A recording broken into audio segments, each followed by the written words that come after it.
ฮัลโหลสบายดีทุกคนวันนี้ยังอยู่เมืองล่าอยู่นานเนาะประเทศจีนจะพาขี่รถเลาะเบิ่งชมวิวเมืองล่าตื่นเช้ามาฟ้ากับบนนี้แดดอากาศเย็นขนาดเลย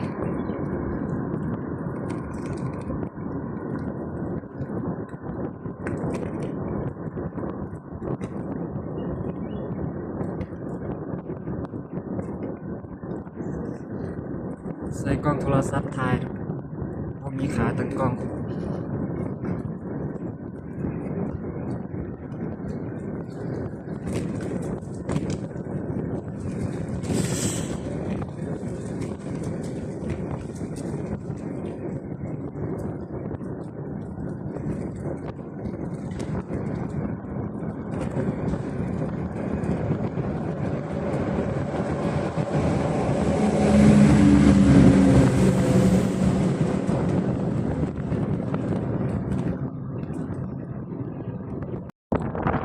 โอ้น้ำนะเนาะ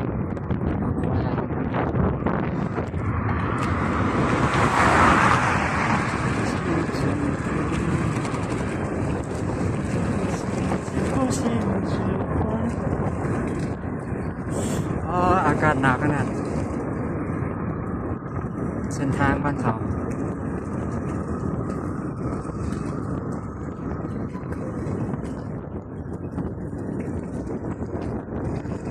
กำลังจีไปเนาะซื้อของกินแล้วก็ได้กินข้าวนะขี่รถเลาะขี่รถบินเลย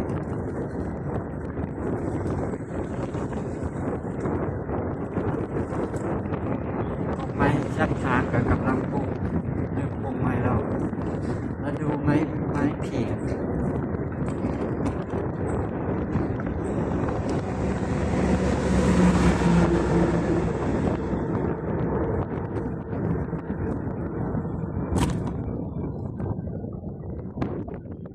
ขี่รถไฟฟ้าเนาะ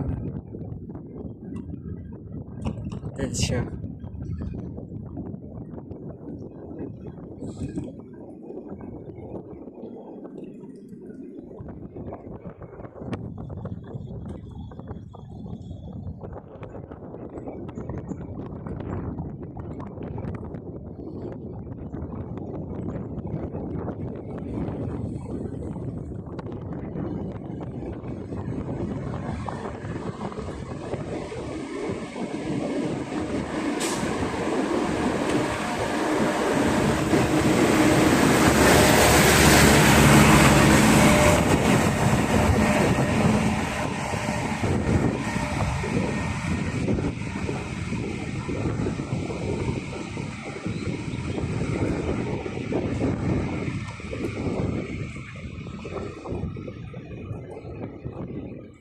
พอดแล้วสวยแดงกับเตี้ยวขัวอยู่ประเทศจีนถือว่าเป็นประเทศหนึ่งที่มีกล้องจอดเพชรหลายที่สุดในโลกเลยกล้อง CCTV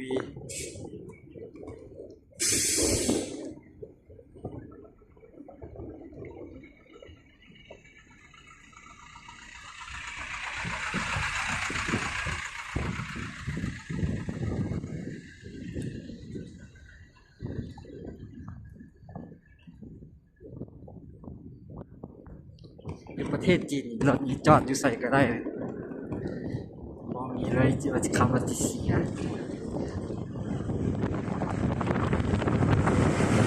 มาเทียบ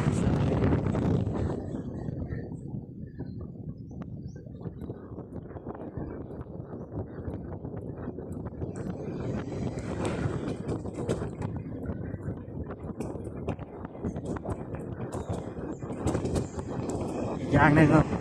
คนจีนคือว่าสปอร์ตยุ่นนานเนาะขับรถที่ว่าบ่มีมารยาทเลยจอดใส่รถจอดตัดหน้าแล้วตัดไปแต่เฉพาะบางคนมารยาทความบุดีสุดเลย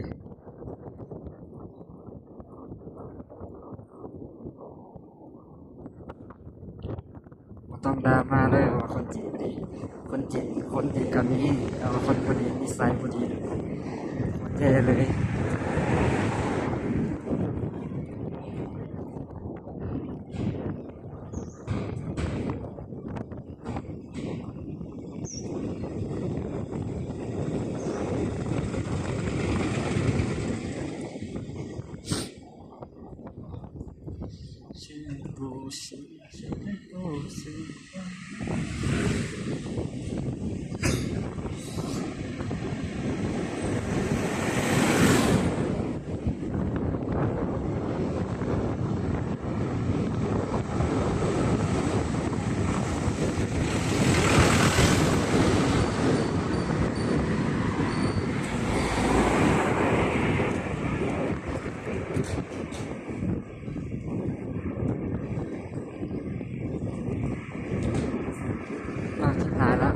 เขาปิดครัว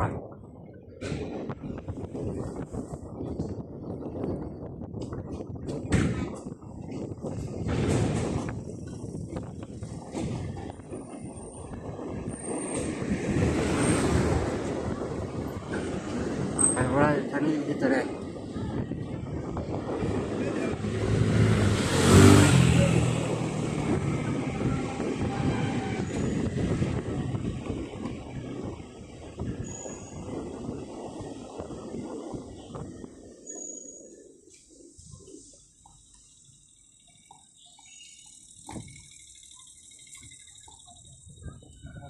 ถามมา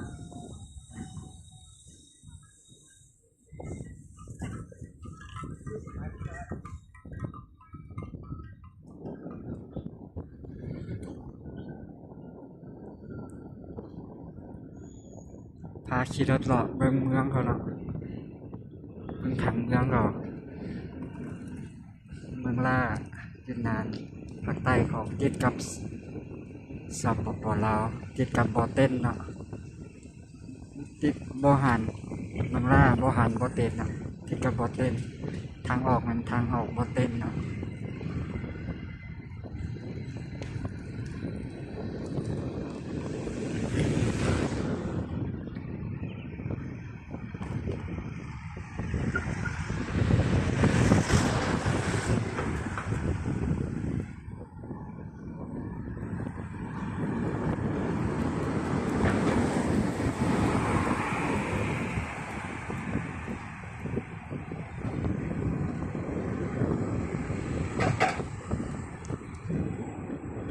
นี่แม่นรถไฟฟ้าชนิดหนึ่งเนาะที่ว่าใจเขาไล่เป็นนาทีเนาะเวลาขี่นี่10 นาทีต่อ 2.5 หยวนเนาะ 2.5 หยวนหรือว่าคิดไล่เป็นเงินกีบก็ตกอยู่ประมาณ10 ปลายพันกีบเนาะขี่ได้10 นาทีหรือว่า15 นาทีถ้าว่าไล่เป็นเงินหยวนก็คือสิบ่แพงนะ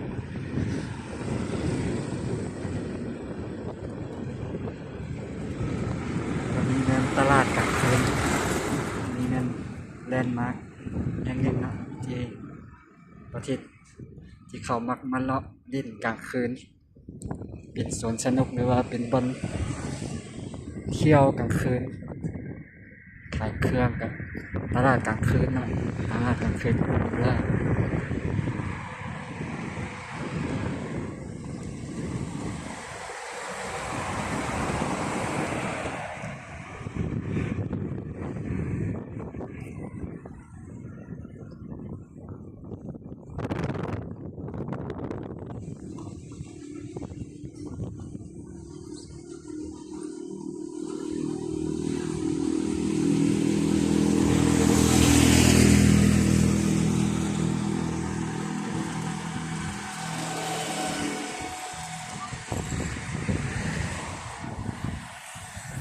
ก็เป็นสถานที่ท่องเที่ยวอีกบ่อนหนึ่งนะ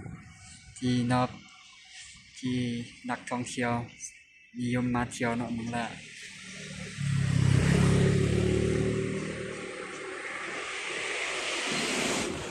ตัวนี้เพราะว่าบ่ได้ใส่ไม้เนาะบ่ได้ใส่ไม้ตัดเสียงรบกวนงานบ่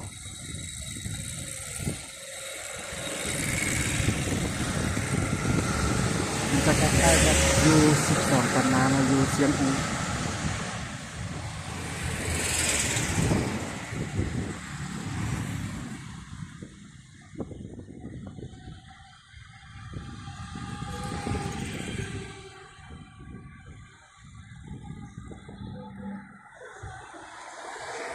อันนี้คือคอนโดอพาร์ตเมนต์คอนโดจุดแลนด์มาร์คนี้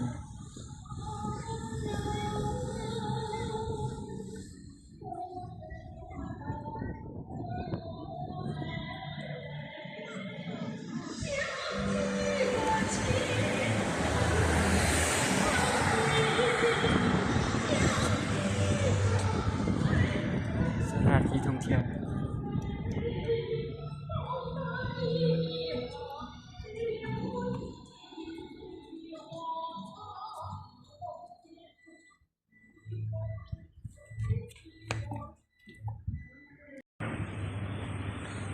สถานที่ท่องเที่ยวเนาะเมืองละเดินนาน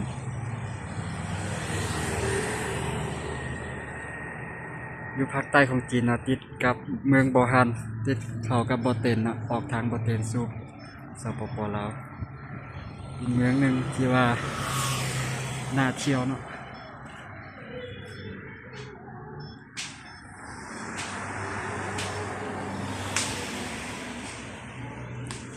อันนี้ก็เป็นแม่น้ำเนาะแม่น้ำน้ำล่าเขาจึงว่าเอิ้นเมืองล่าเนาะ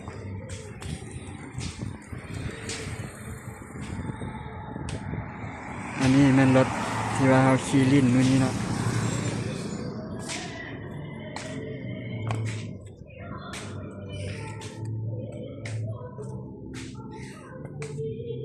Let's go ไปต่อกันเลยReady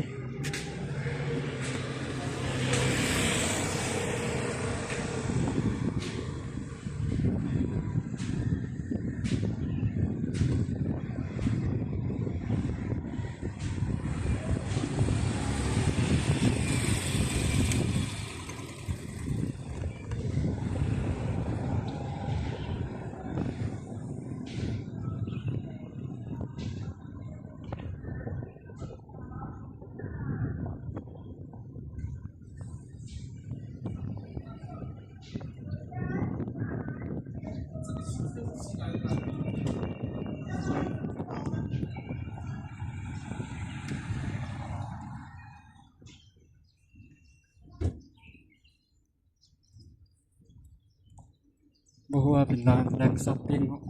พาไปเลาะเบิ่งนะ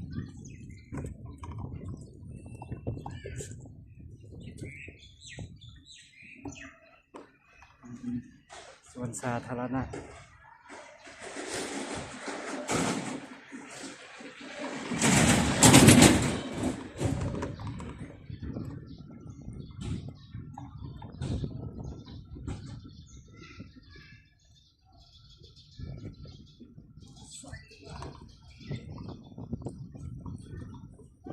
เขาเป็นแหล่งช้อปปิ้งแห่งหนึ่ง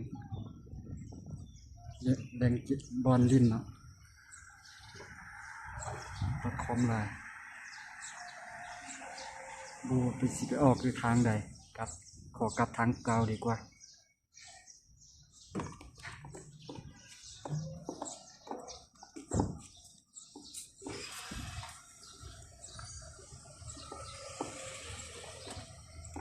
คนสากรถไฟฟ้า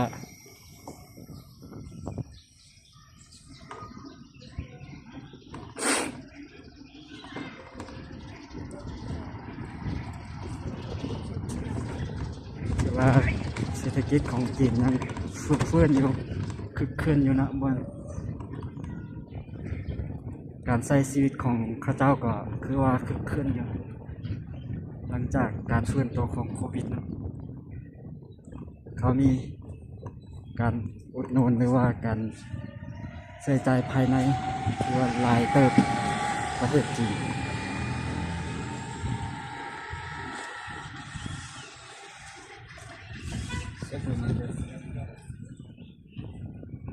Buy for you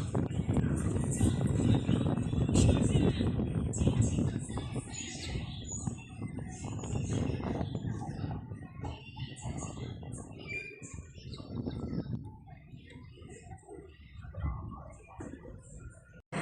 นี่ก็แม่นสถานที่ช้อปปิ้งแห่งหนึงเนาะเป็นย่านขายเครื่องย่านช้อปปิ้งเนาะดังที่มีห้านหลายหรูหราที่สุดในเมืองลาว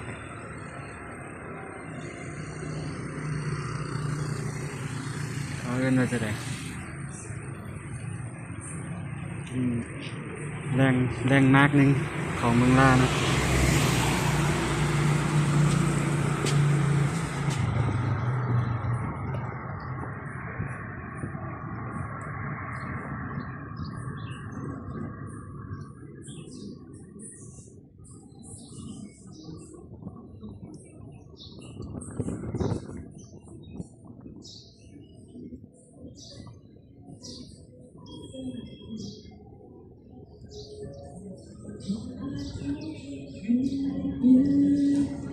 青菜这边他找到了这个朋友，哇，一个学生。 เครื่องราคาถูก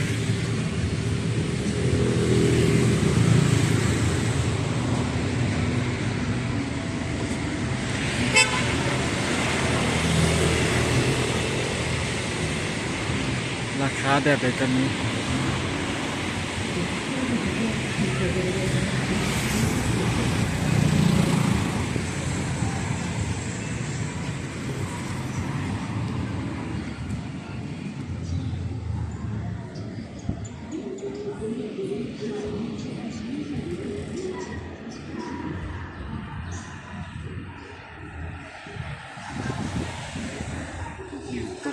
ตุ้มพวก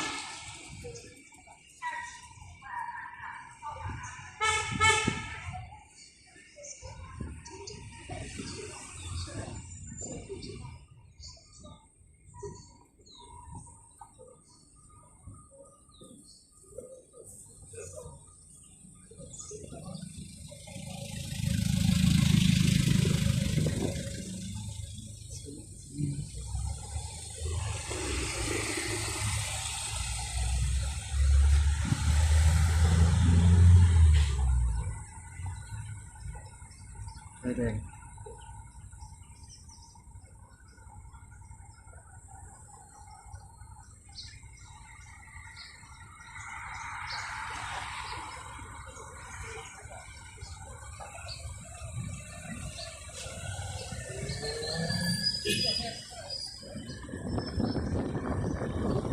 ใช้ชีวิตของเขาเจ้าก็คือว่าซิวๆอยู่เนาะไม่ใช่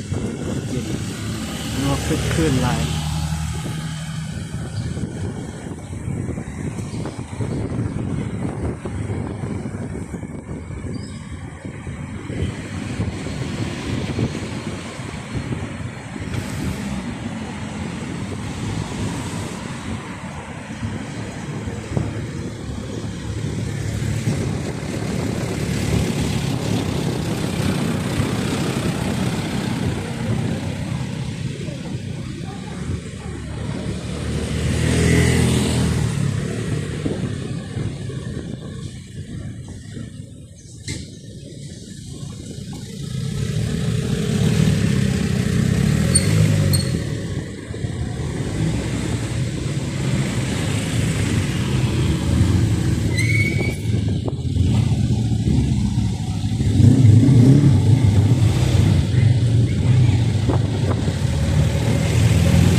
ขาดไว้ยาว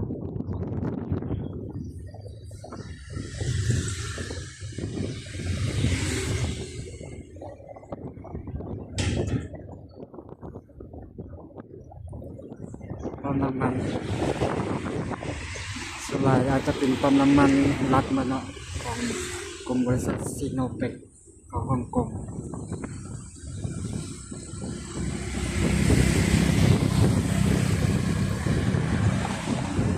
เ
เช่นกันเนาะ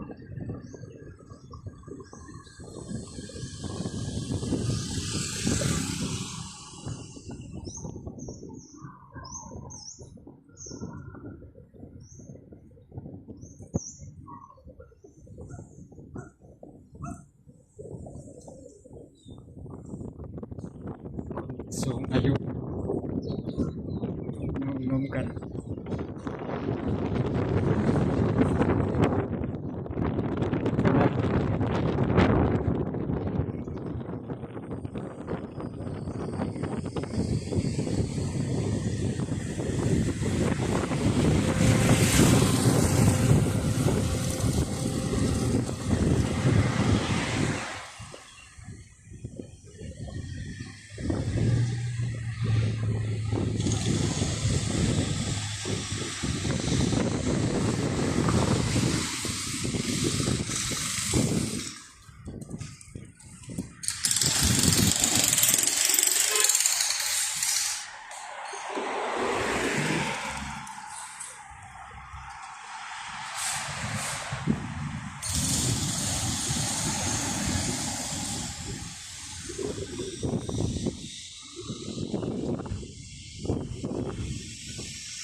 ส่วนหลายคนอนามัย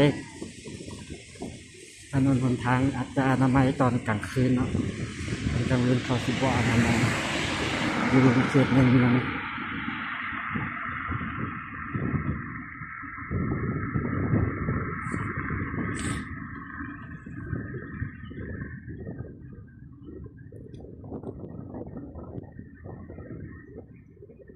ก็ฮัดเฮ็ด YouTube เนาะผู้ใดที่ว่ามักแล้วก็ขอช่วยกดติดตามกดไลค์กดแชร์เด้อเดี๋ยวมื้อหน้าสิมาเฮ็ดคลิปไปเที่ยวเสียงฮงเนาะ12,000 นาหน้าขี่รถเลาะเนาะ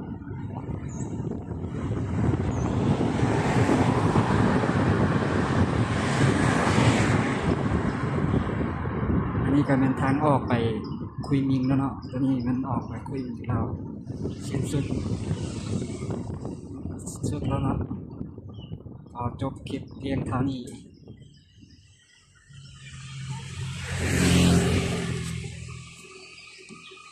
ชอบกินข้าวก่อนยังบ่กินข้าว